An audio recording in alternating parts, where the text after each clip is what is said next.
Hello. Uh, Another Monday. Here we are, like clockwork. Uh, Addiction Recovery Hope and Resources. Uh, I'm Heston Cherry, and we are trying to bring hope to the town of St. George and wherever else anyone is. And so today I have a wonderful guest. It's me. This is the second time I've done it by myself. The first time was 26 times ago. So I'm nervous, more nervous when I do it by myself, but that's okay because we'll figure it out. There might be some uncomfortable pauses, but we'll figure it out. Sometimes I just need to do what's uncomfortable to me and get going on a new direction. But I'm still going to have lots of guests that I don't like doing it alone. So if you want to come on. Wanted to talk a little. I have some bullet points today. I want to talk about the holidays. I hope you all had a good holiday. I did. We did. My son Caleb got to go up to his mom's for I think a week, and she's doing so good in her recovery and stuff, and so we're proud of her, and he sure enjoys going up there. Our kids got gifts, and we don't over spoil them. I think we get them like one outfit. One got a couple weights, and one got stuff for his computer, and we go about being happy about life. And they're the best kids in the world. I got the best kids, but it wasn't always like that. It's a work, but today I enjoy the heck out of being a parent and a father and a husband. But like I said, hope your holidays was wonderful. Addiction around holidays for an addict is tough. You know, I think we start out the progressiveness of the disease of addiction. You start out, and holidays is one of the times you start using, and so because you can't deal with the stresses of be it family, be it going in debt, be it feeling like you have to please everyone, people pleasers. A lot of times we go to our drug of choice, trying to get away from emotion and feelings, and it's work to change. And but if you got through the holidays and you're still sober, kudos, you're a warrior. If you didn't, start today. Let's do it.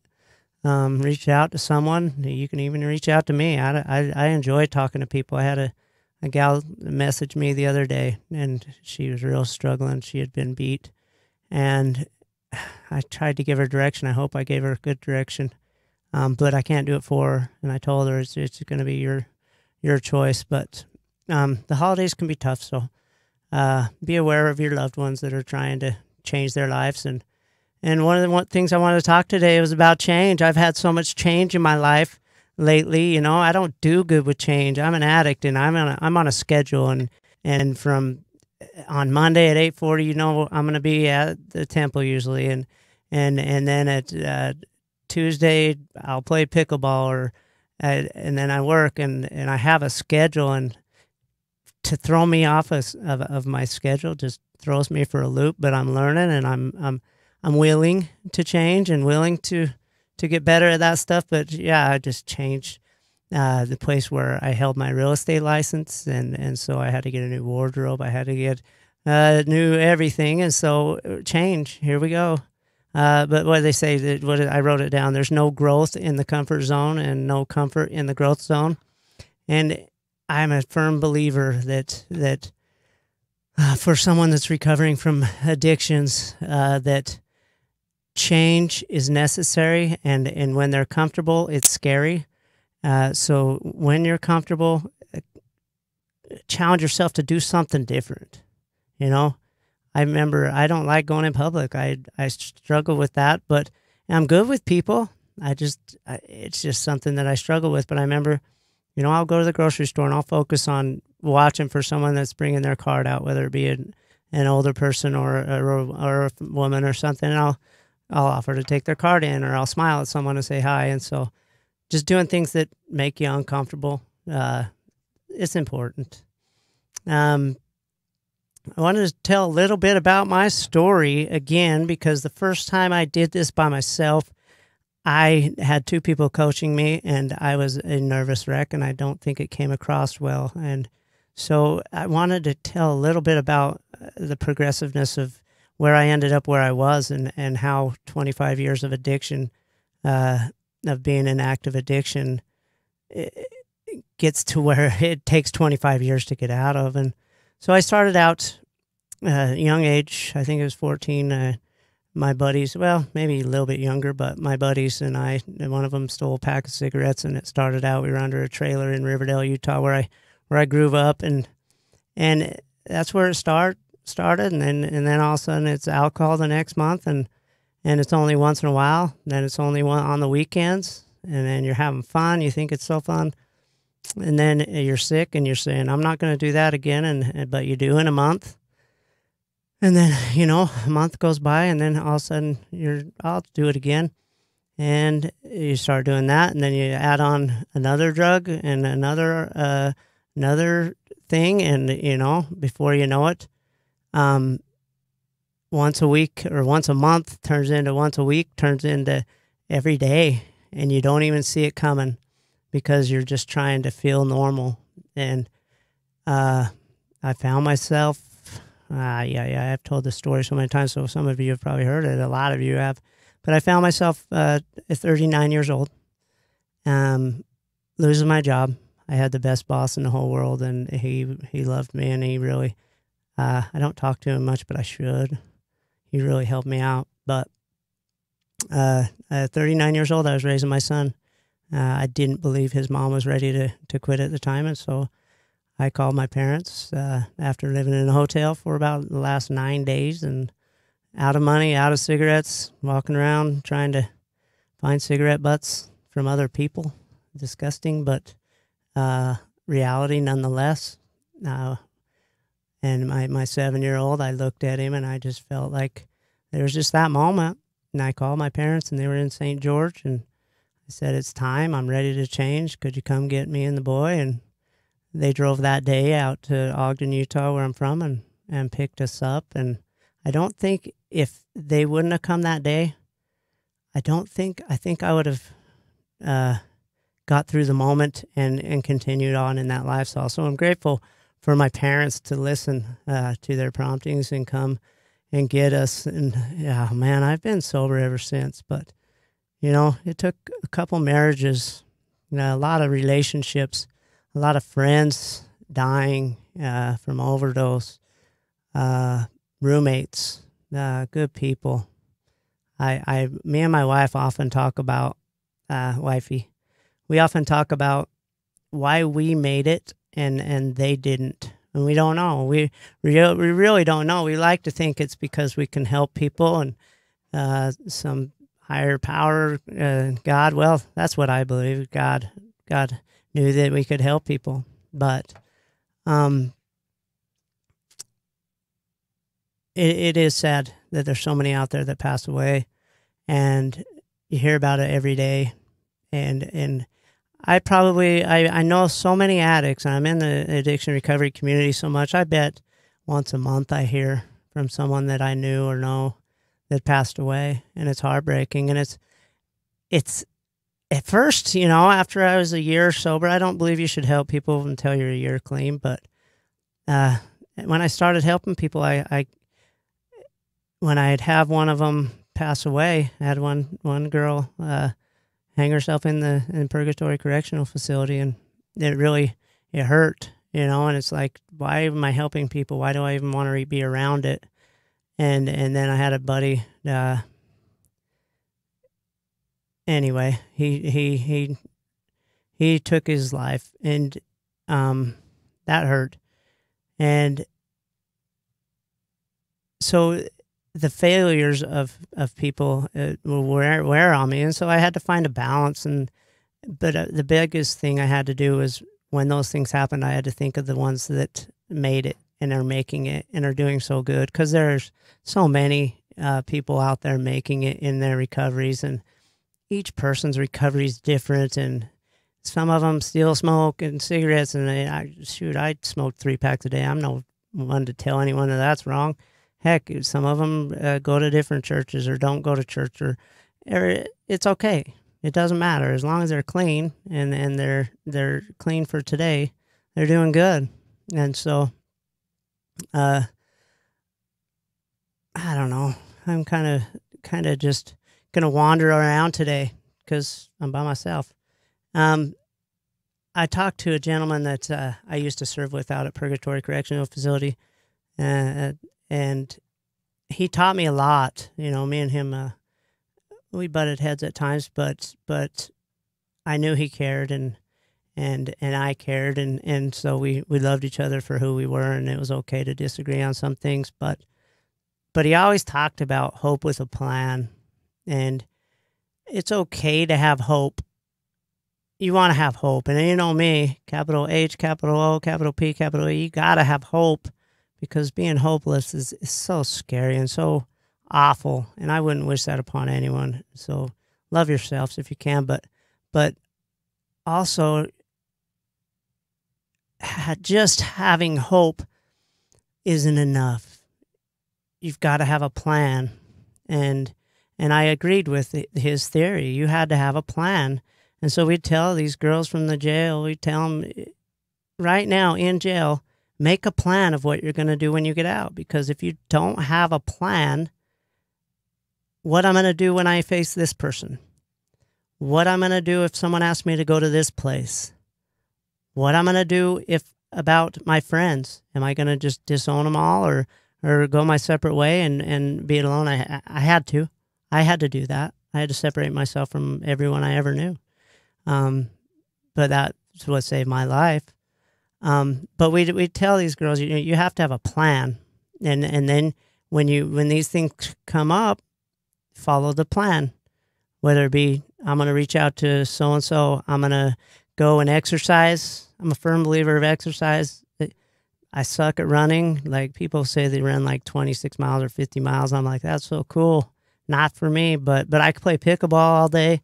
So I do push-ups with my son, jog a little bit with him, maybe around the block, but I'm not a runner like that. But exercise, pray. You can pray to whoever you believe in. You can call a bishop or call a friend. You can call you Sarah. I know my buddy works there, Cody Matheson. Yeah, I believe that's his name. He's a good dude. I've only met him once, but what a good guy.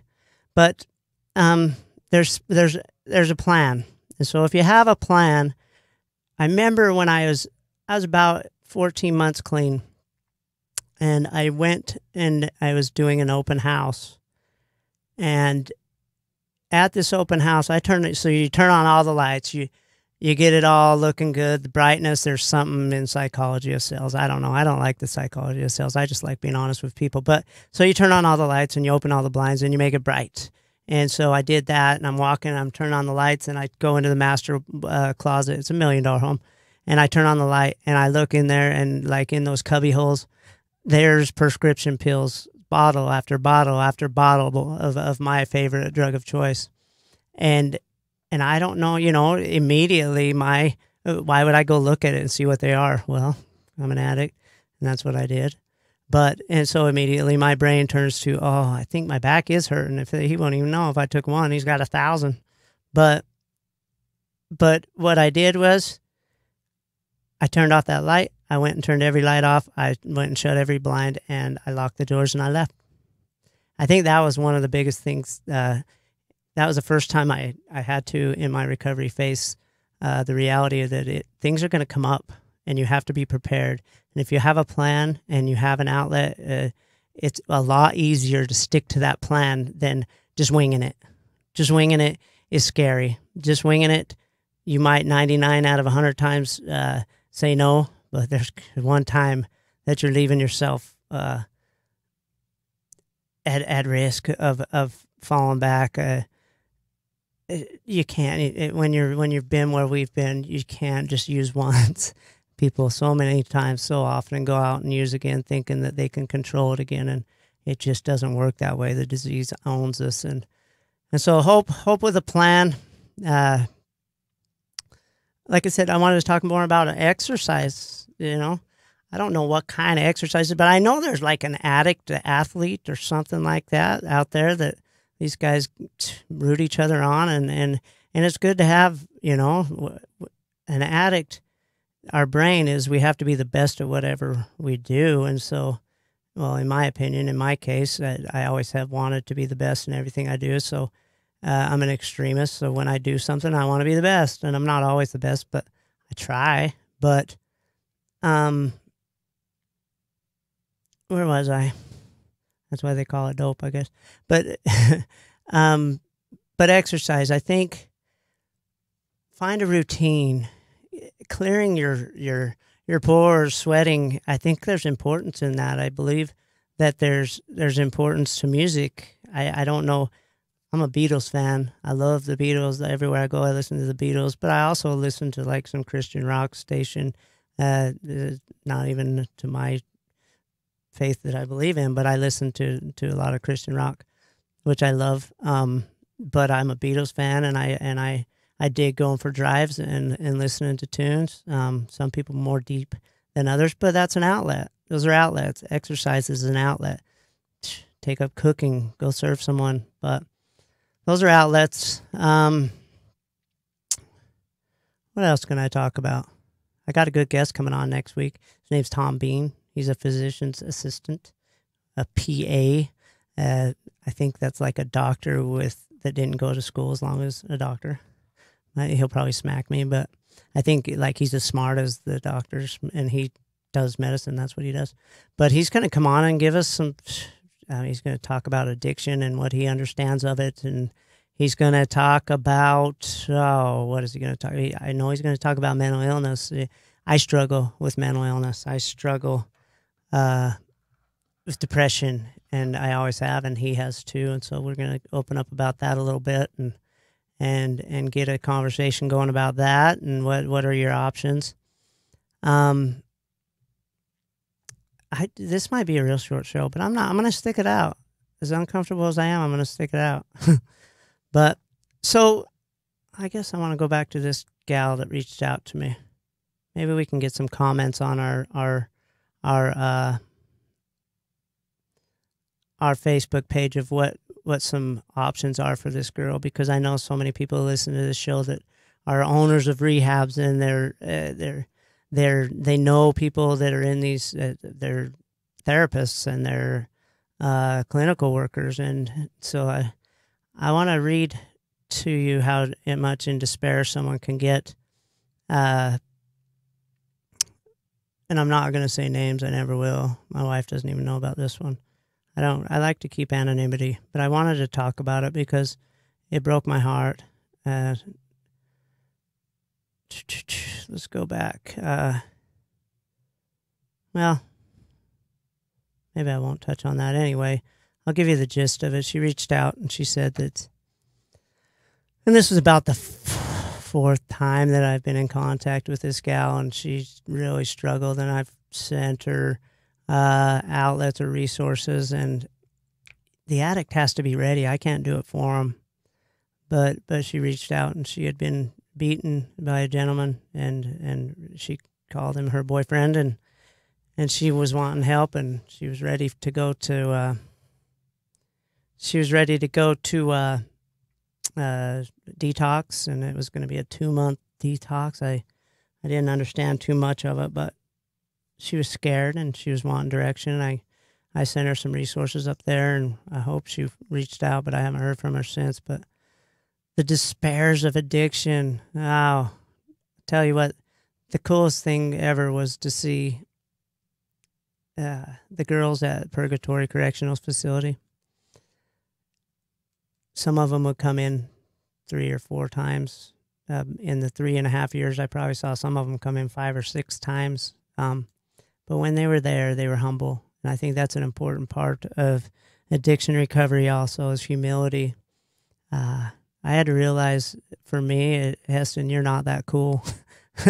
You think you're so cool, and you think you know everything, but it doesn't. You don't, and you're not that cool. It's okay to not be that cool, not know it all, not have to know it all. But these girls were so humble, And, you know, each one of them, sometimes there'd be 30 girls in this room, and I would say 29 out of 30 of them would have children at home. And some of them would think they were never going to see their children again in those moments, but they were humble and they were willing to listen, and they'd make a plan, and they'd be in there sometimes for, you know, 4 months, and then they get scared about, I've got 10 more days, I don't want to get out. They'd get real scared. And that's how strong addiction is. They just didn't want to go back to what they knew. They felt so good in 4 months of being clean. They feel so good, and but change coming out. They call it the outs, but getting out and having to see old friends and be a parent again, or try to be, and you know, they don't have jobs, they don't have cars, they don't have clothes. And so they're scared, and we talked to a few of them, and I'll tell you what, I've never seen some of the girls in there change their lives so dramatically that some of them that would thought they were never going to get their kids again or ever see their kids again have full custody of their kids now. They have houses, jobs. They, you know, I love SwitchPoint. I always give props out to SwitchPoint. I love them in Southwest Center. They help so many people. But you know, they'll give you a bus pass, and your probation officer, they get them to get a job, and there's ways to get out there and get back into the norm. And the longer you make it, the better chance you have. But yeah, these girls were humble, and I think, sorry, I always look down, but I think humility is a huge part of recovery, and then and the opposite of that is pride. I'd be really careful. I try to be really careful. Sometimes it takes me a week to figure out what a prideful jughead I am at times, and I have to check that and go make amends to some people or whatever. And I often fall on my face, mess up so bad and offend people, and I go out and I apologize to them. It's just the way of life, you know, for me. If I've offended someone and and I know I offended them, I'm going to make it right. It might take a minute, but I try to be humble, because when I do that, I don't have that guilt, that shame, that hopelessness of you know, I want to be a good person, and I think I'm a good person, but I also am human.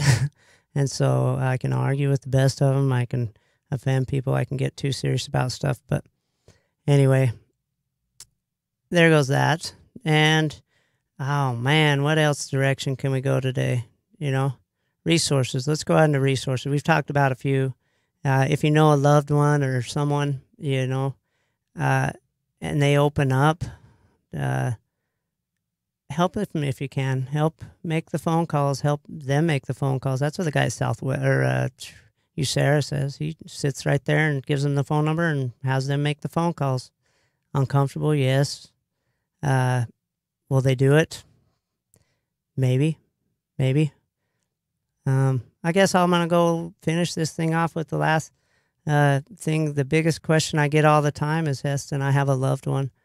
I know they need help. What can I do to let them know that I'm willing to help them? What can we do to get them help? And I give them a few options. I give them a few answers. I tell them, you can go to a meeting and understand what they're going through. You can go to a family support group and make sure you keep yourself healthy. You can't make them change. You can reach out to them and maybe write them a letter so it doesn't become a heated battle. Just tell them you love them. Then you're there when they're ready. But you shouldn't give them money. You shouldn't. Addicts, we come up with some excuses. We need gas. We need our power bill got turned off, and but the money never goes to that stuff, and then we're back in the same position. But give them food, I guess. So you can try to have them over for dinner, but you can't do it for them. Let them know you're there. You love them. Maybe send them a AA manual or an NA manual or whatever. But I know it's painful.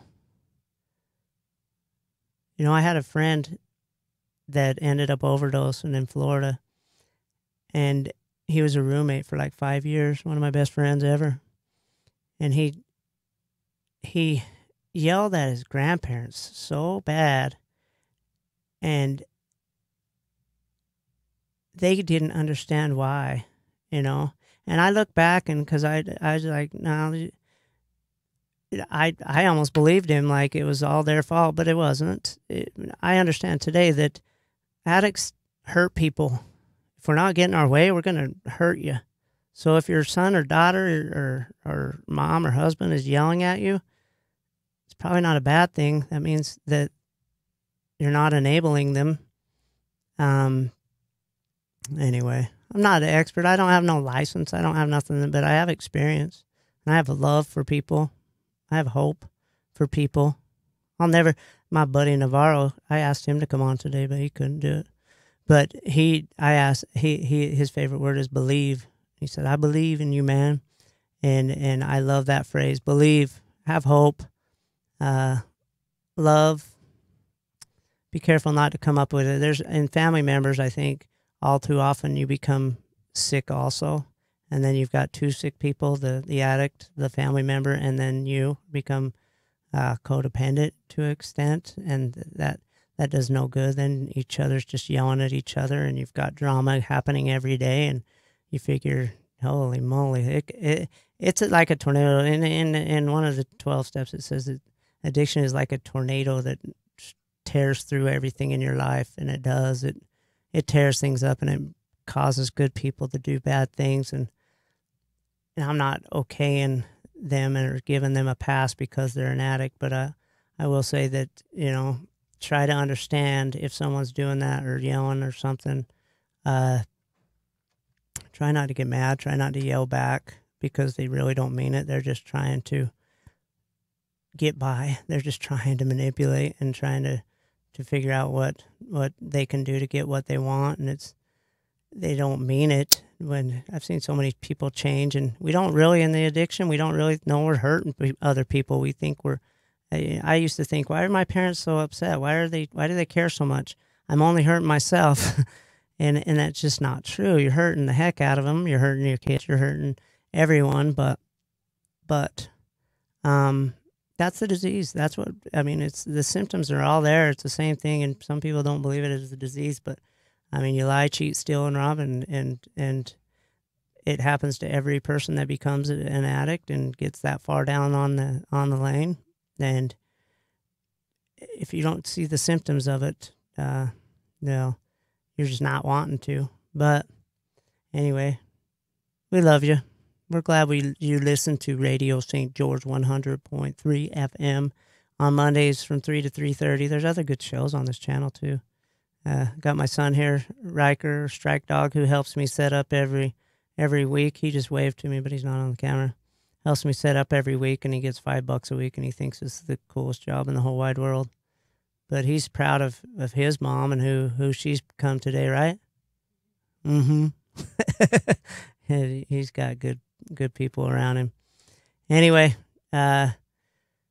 keep listening in. If you want to come on my show, please reach out.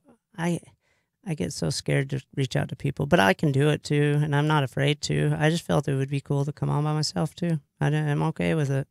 I don't know that I was in a normal direction today. I was probably all over the map, but I think some of the substance was good. Some of it probably I'm just goofy. But tune in Mondays, 3 o'clock, 100.3 FM. Radio St. George, and watch it on the Facebook page. Share it, like it, comment. If you've got direction for me, I'm not above anyone. I'll take advice.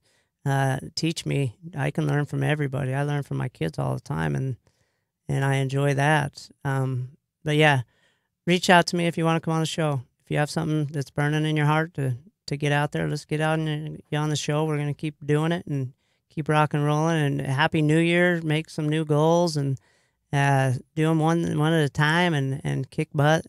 2019 is going to be something else. I know for my family, and there's a lot of change, but that's what they call the growth zone. And so, thanks for listening. Thanks for tuning in, and love you.